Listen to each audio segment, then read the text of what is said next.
আমার লাইফে এটাই ফার্স্ট টাইম আমি আমার নিজের চোখে কালো বিনি চাল দেখেছি। আর তোমরা দেখতে পাচ্ছ বিনি চালের পানি আর বিনি চালগুলা কিন্তু দুটোটাই একদম ঘন কালো। বাট এই বিনি ভাতগুলো খেতে এত যে মজা সেটা আমি তোমাদের জাস্ট বলে বোঝাতে পারবো না। সো এই বিনি চালগুলো আমরা কিভাবে রান্না করলাম সেটা শেয়ার করবো আজকে তোমাদের সাথে। রাঙামাটিতে আমি বহুবার কালো বিনি চালের বড়া পিঠা, ভাপা পিঠা খেয়েছি অ্যান্ড এই পিঠাগুলো খেতে আমার অনেক ভালো লাগে। বাট আমার এত বড় জীবনে আমি কখনো কালো বিনি চালের ভাত খাই নাই আর নিজের চোখে দেখিও নাই যে কালো বিনি চালগুলো কেমন। কয়েকদিন আগে আমি আমার পেজে একটা ভিডিও আপলোড করেছিলাম যে এই বিনি চালগুলো বাবা রাঙামাটি থেকে কিনে নিয়ে এসেছিল, যেগুলোর দাম পড়েছিল কেজি 120 টাকা করে।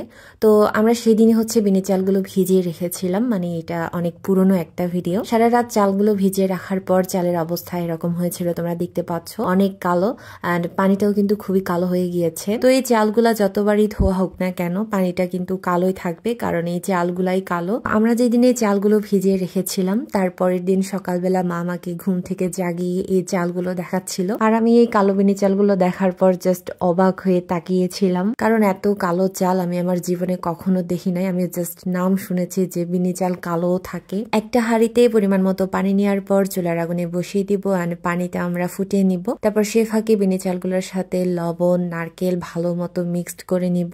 তো এখানে নারকেলের পরিমাণটা যে যার মতো করে দিতে পারবে। আমরা এখানে অনেকগুলা নারকেল দিয়েছি, যেটা তোমরা এই ভিডিওটা দেখার পর বুঝতে পারবে। অনেকেই হয়তো চিনিও অ্যাড করে থাকে, বাট আমরা এখানে চিনি অ্যাড করি নাই, জাস্ট আমরা এখানে নারকেল আর লবণ অ্যাড করেছি।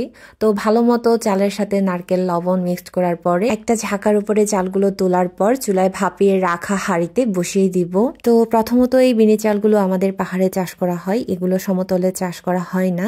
আর যেহেতু আমাদের পাহাড়েই চাষ করা হয় তাই এগুলো আমাদের পাহাড়ের ফসল, আমাদের ফসল। দ্বিতীয়ত এমন অনেক অনেক শব্দ আছে যেগুলো আমাদের কালচারাল শব্দ থেকে পরিবর্তন করে ভিন্ন করে বিভিন্ন পত্রিকা, বই বা বিভিন্ন জায়গায় ছাপানো হয়েছে, কিন্তু তাই বলে কি সেটা আমাদের শব্দ হয়ে গেল? অবশ্যই না। তৃতীয়ত এই বিনি চালগুলো যদিও আমাদের পাহাড়ে চাষ করা হয়, তারপরে কিন্তু এই কালো বিনি চালগুলো আমাদের পাহাড়ের মানুষরা আমরা সবাই খেতে পাই না, কারণ এগুলা খুবই রেয়ার, খুবই ভাগ্য থাকলে দেন এগুলার দেখা মিলে। আগেকার সময়ে এই বিনি চালগুলো বাঙালিরা খেত না বলে তখন এই চালগুলার দাম অনেক কমে পাওয়া যেত, বাট এখন বাঙালিরাও এই চালগুলা পছন্দ করে, তারাও খাওয়া শুরু করেছে, যদিও সবাই খায় না, তার জন্য এই বিনি চালগুলার দাম কিন্তু অনেক বেড়ে গেছে। আবার অনেকেই তো চিনেও না যে এই বিনি চাল মানে কি। তাই আমি বলবো আমাদের পাহাড়ের জিনিসগুলোকে আমাদের পাহাড়ি নামগুলো দিয়ে চেনো, জানো, পাহাড়ি নাম দিয়ে রিপ্রেজেন্ট করো, তাহলেই তো একটা পাহাড়ের ফসল, পাহাড়িদের সম্পদগুলো তাদের নিজস্ব একটা পরিচয় পাবে, তাদের নিজস্ব পরিচয়ে তারা টিকে থাকবে। তো কথা বলতে বলতে আমার বিনি ভাতগুলো হয়ে গেছে, তোমরা দেখতে পাচ্ছ খুবই সুন্দর। আর এটা দেখতে যত সুন্দর খেতে তার চেয়ে আরো বেশি মজা। খুবই সিম্পল আর খুবই সহজ ভাবে রান্না করা যায় এই বিনি ভাতগুলো। সো তোমাদের কার কার ভালো লেগেছে অবশ্যই কমেন্ট করে জানাবে, সে সাথে কার কার পছন্দ সেটাও জানাবে। আমি আজকে বিদায় নিচ্ছি, দেখা হবে নতুন আরেকটি ভিডিওতে নতুন কোনো রেসিপি নিয়ে। সে পর্যন্ত সবাই ভালো থেকো, সুস্থ থেকো, নিরাপদে থেকো। Tata, by.